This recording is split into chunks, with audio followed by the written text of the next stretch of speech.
Assalamualaikum warahmatullahi wabarakatuh. Nama saya Aziza binti Mat Safi, pemegang nombor matrik 207108 daripada program Bachelor Pendidikan Bahasa Melayu, dan penyelidik PALS saya iaitu Dr. Halimah binti Jalim. Saya akan membentangkan hasil laporan PALS selama 2 minggu di Sekolah SMK Pekan Kota Belud, Sabah.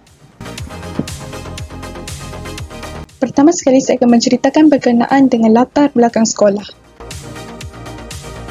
Bagi sejarah sekolah, Sekolah Menengah Kebangsaan Pekan Kota Belud merupakan sekolah menengah yang ke-5 di daerah Kota Belud dan juga sekolah yang ke-23 di bahagian pantai utara. SMK Pekan Kota Belud ini mula dibuka pada 3 Disember 1990. Jumlah pelajar yang berdaftar pada tarikh tersebut hanya seramai 100 orang dan mencatat seramai 6 orang guru sahaja, dan pada mulanya, sekolah ini hanya berkongsi bangunan projek kilat dengan Sekolah Kebangsaan Pekan di Kota Belud. Pada awalnya, sekolah ini hanya menggunakan blok kayu sehinggalah 1 Disember 1992, sekolah ini dipindahkan ke bangunan baru seperti sekarang. Seterusnya, visi dan misi SMK Pekan Kota Belud. Visi bagi SMK Pekan Kota Belud ialah pendidikan berkualiti, instan terdidik, negara sejahtera. Misi bagi SMK Pekan Kota Belud ialah melestarikan sistem pendidikan yang berkualiti untuk membangunkan potensi individu bagi memenuhi aspirasi negara. Bagi lokasi sekolah, SMK Pekan Kota Belud ini merupakan sekolah yang terletak di atas bukit. Jarak sekolah ini dari Pekan Kota Belud ialah 0.5 km. Sekolah ini terletak lebih kurang 76 km dari bandar Kota Kinabalu.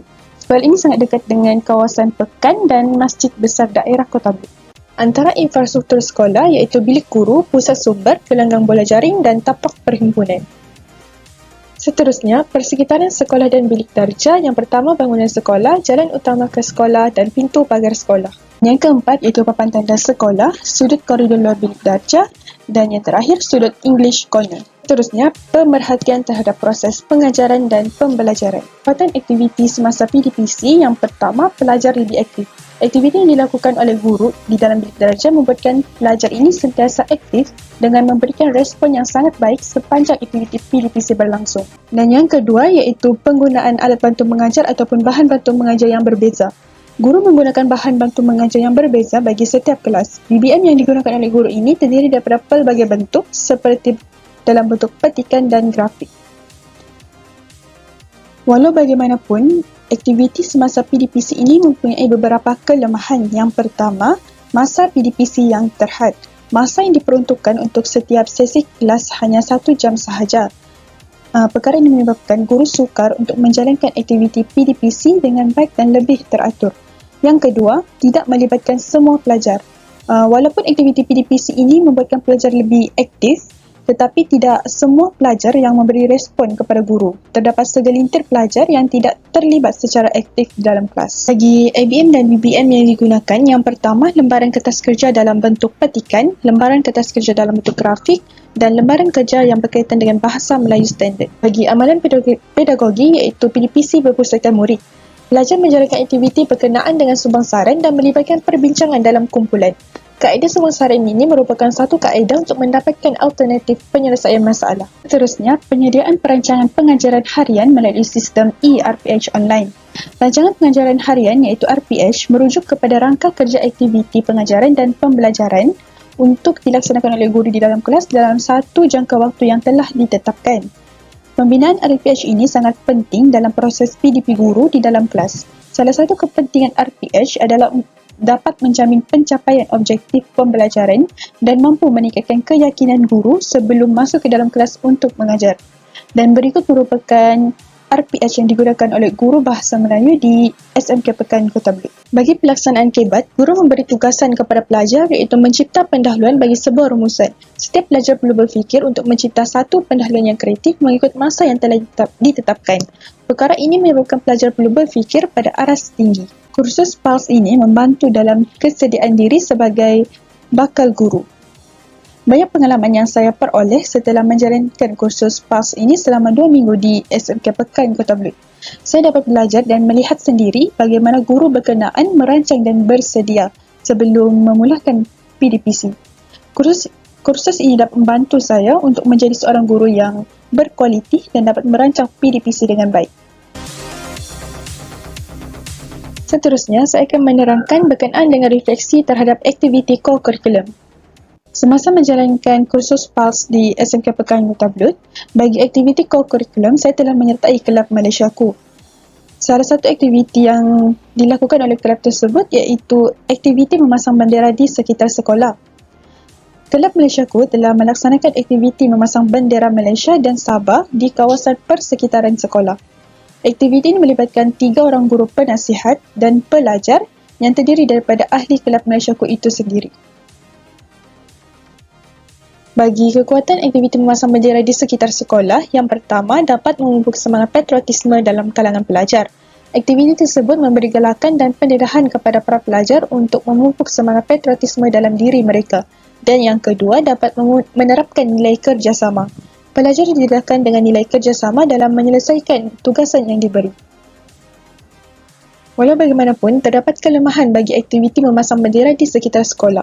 Yang pertama, aktiviti ini tidak melibatkan semua pelajar. Aktiviti tersebut hanya melibatkan pelajar yang terdiri daripada ahli Kelab Malaysiaku.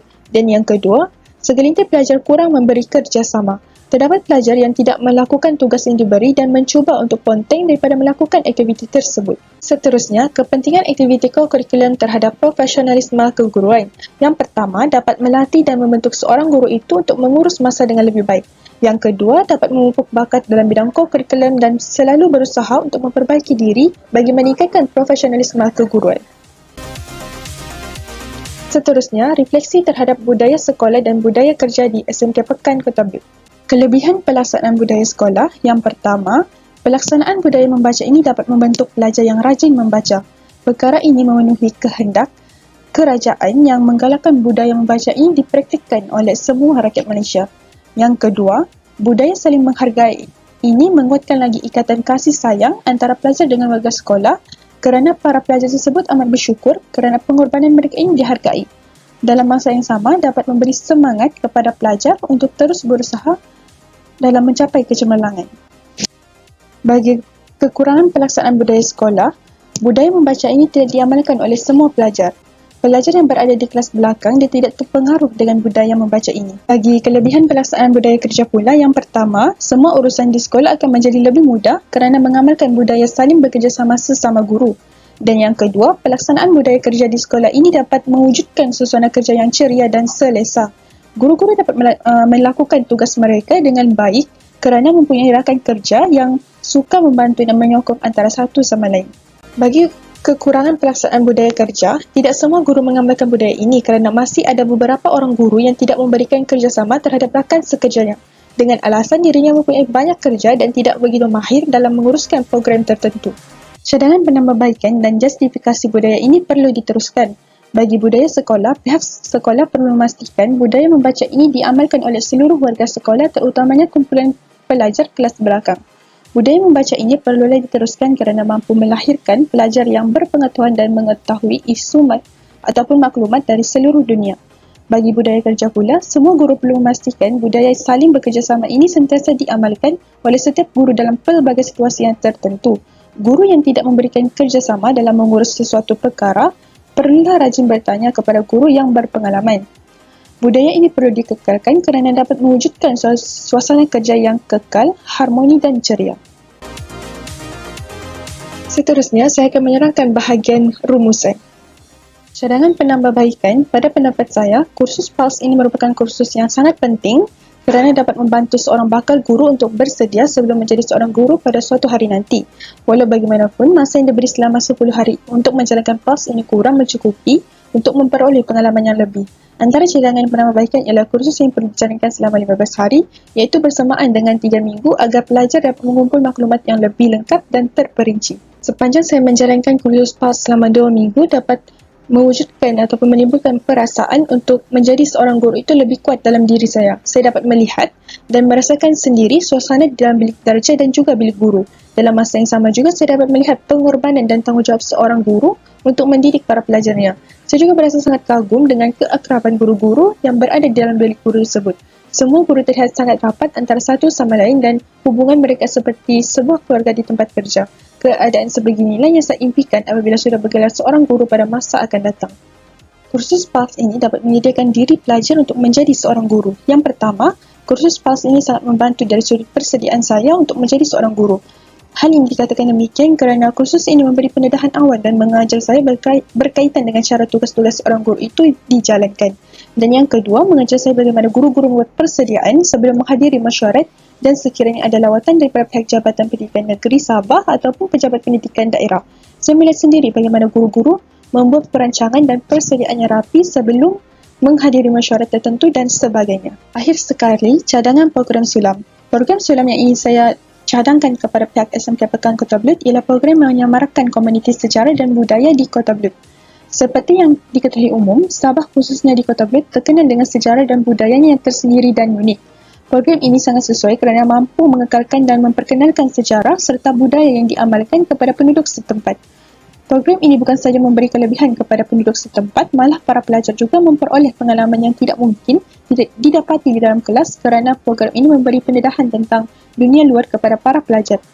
Selaras dengan objektif program sulam, program ini dapat membentuk dan meningkatkan kemahiran sivik dan kewarganegaraan dalam kalangan pelajar. Itu sahaja daripada saya. Sekian, terima kasih.